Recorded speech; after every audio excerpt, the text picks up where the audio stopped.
Mga kapatid, ang homilya po ngayong araw ng Sabado pong ito ay hango po sa babasahin kong ito.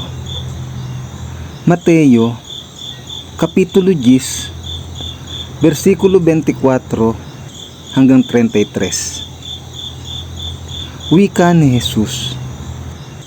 Walang alagad na nakahihigit sa kanyang guro, at walang aliping nakahihigit sa kanyang Panginoon. Sapat nang matulad ang alagad sa kanyang guro, at ang alipin sa kanyang Panginoon.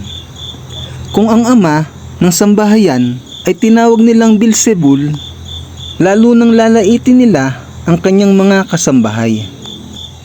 Ang dapat katakutan. Kaya huwag kayong matakot sa kanila. Walang natatago na di malalantad, at walang nalilihim na di mabubunyag. Ang sinasabi ko sa inyo sa dilim ay ulitin ninyo sa liwanag, at ang ibinubulong sa inyo ay inyong ipagsigawan sa lansangan. Huwag ninyong katakutan ang pumapatay ng katawan, ngunit hindi naman nakakapatay ng kaluluwa.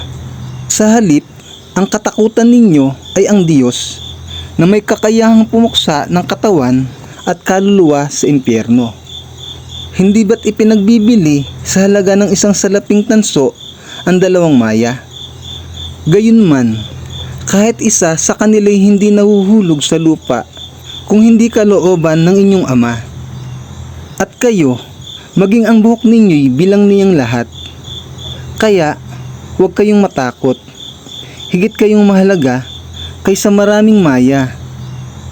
Pagpapatotoo kay Kristo. Ang sino mang kumikilala sa akin sa harapan ng mga tao ay kikilalanin ko rin naman sa harapan ng aking Amang nasa langit. Ngunit ang sino mang ikahiya ako sa harap ng mga tao ay ipapahiya ko rin sa harap ng aking Ama na nasa langit. Ang mabuting balita ng Panginoon. Pinupuri ka namin, Panginoong Hesukristo.